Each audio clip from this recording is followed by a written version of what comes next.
अस्सलाम वालेकुम three class. How are you students.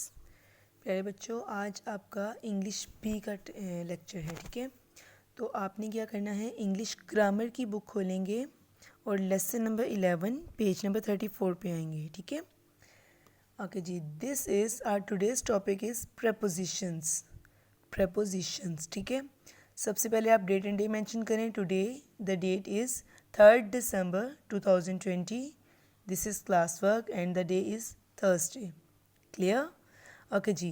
First of all हम देखते हैं कि what is our today's topic. Preposition, what it stands for. Prepositions ये दो वर्ड्स का मजमूआ है। फर्स्ट वर्ड है प्री और दूसरा वर्ड है पोजिशंस। ठीक है, प्री पोजिशंस।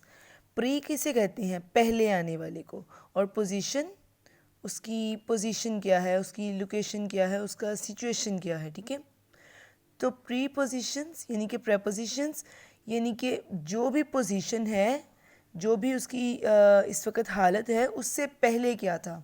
ठीक है, अच्छा, इसको अगर हम इंग्लिश में डिफाइन करें तो we can say that a word that is used before a noun. A word that is used before a noun and shows its relation with another word of the sentence. ठीक है, एक ऐसा word जो कि एक noun से पहले use हो रहा है, एक नाउन से पहले आ रहा है, और वो पहले तो आ रहा है लेकिन अपने एक नाउन से पहले आने से अपने नाउन से पहले भी एक और नाउन है, एक तो उसका नाउन बाद में आएगा ना, यानी कि एक ऐसा वर्ड जो कि एक नाउन से पहले आ रहा है, और ऐसा भी है कि वो किसी एक नाउन के बाद आता है और एक नाउन के पहले, यानी कि एक सेंटेंस में 2 एंड मोर देन 2 नाउन्स हो सकते हैं। और नाउन का तो आपको पता है ना, नाउन क्या होता है। Naming words are called noun. The name of a person, thing, place is called noun.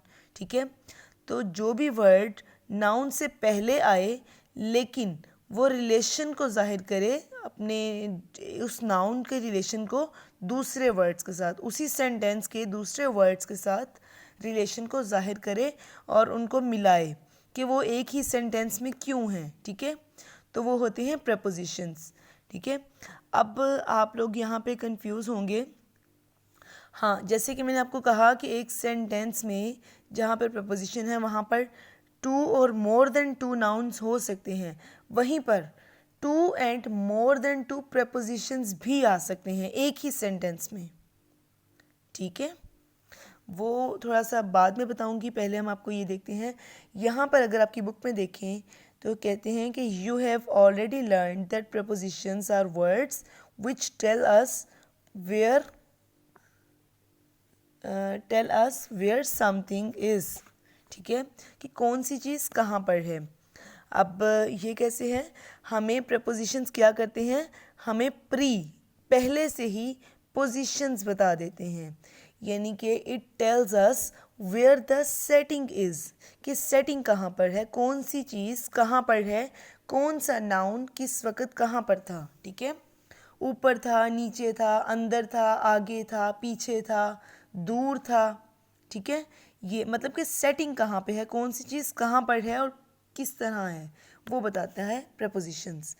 अब हम इसकी एग्जांपल देखते हैं। For example, the baby bird, bird का यानी कि परिंदे का बच्चा, द बेबी बर्ड्स, सॉरी, परिंदे के बच्चे, आर सिटिंग, वो बैठे हुए हैं, ऑन द ब्रांच, शाख के ऊपर। अब ये देखें, this word on is our preposition. ठीक है, कैसे, बर्ड्स नाउन है, बर्ड जानवर का नाम है, सॉरी परिंदे का नाम है ना, और ब्रांच ये शाख, ये भी किसी चीज़ का नाम है ना। तो the baby birds are sitting on the branch, baby birds यानी कि परिंदे के बच्चे शाख के ऊपर बैठे हुए हैं। अब ये वर्ड है ऑन, जिसने बताया है कि शाख के ऊपर बैठे हैं।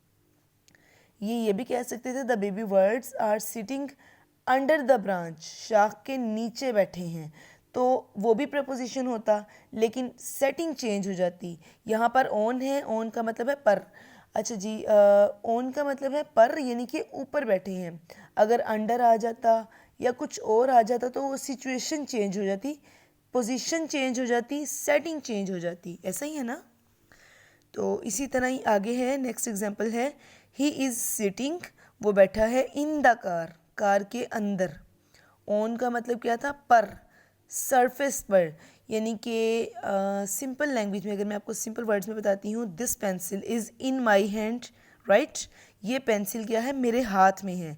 लेकिन अगर मैं कहती हूँ this pencil is on my hand, मेरे हाथ के ऊपर है, ये सतह है ना, तो इसके ऊपर है अगर मेरी पेंसिल, तो ये ऑन माई हैंड है, मेरे हाथ के ऊपर है। तो दिस इज़ द थिंग कि जैसे जैसे हम सिचुएशन चेंज होगी, सेटिंग चेंज होगी, तो हमारा प्रपोजिशन भी चेंज होता जाएगा, ठीक है। यहाँ पे कहते हैं the words in and on, लफ्ज़ जो है इन, में एंड ऑन, पर, आर प्रपोजिशंस। ये हमारे क्या है, प्रपोजिशंस हैं, यानी कि प्री पोजिशंस हमें बता रहे हैं कि हमारी पोजिशंस कहाँ पर है। प्री पोजिशंस, पहले वाली पोजीशन कहाँ पर है। अब देखिए यहाँ पे देखिए,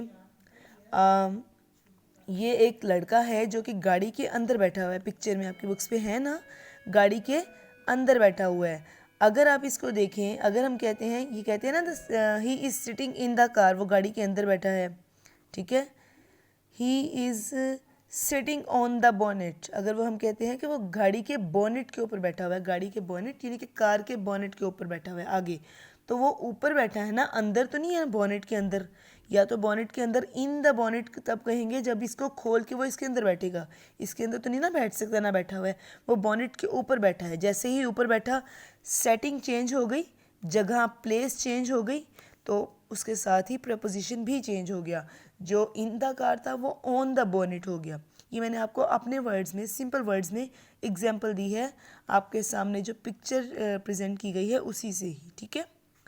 तो प्रपोजिशन क्या है, जो हमें बताता है what the setting is, where the thing is, where the noun is, what is the relationship, what is the relation of a noun with the other words of the sentences. आज के लिए हम सिर्फ इतना ही पढ़ेंगे, यानी कि हमने क्या किया, हमने समझा कि प्रपोजिशन आखिर है क्या, ठीक है। इसकी डेफिनेशन मैं चाहती हूँ कि आपको ये बहुत, क्योंकि ये प्रपोजिशन वो है टॉपिक जो कि आपका सिर्फ 3 के लेवल पे नहीं है, ये आपका बहुत आगे तक लेवल जाएगा, ये वाला टॉपिक जाएगा।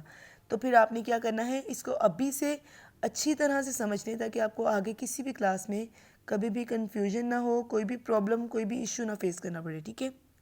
तो आज के लिए हम लोगों ने सिर्फ इसकी डेफिनेशन, इसको रिकॉग्नाइज़ किया कि ये आखिर है क्या, समझने की कोशिश की।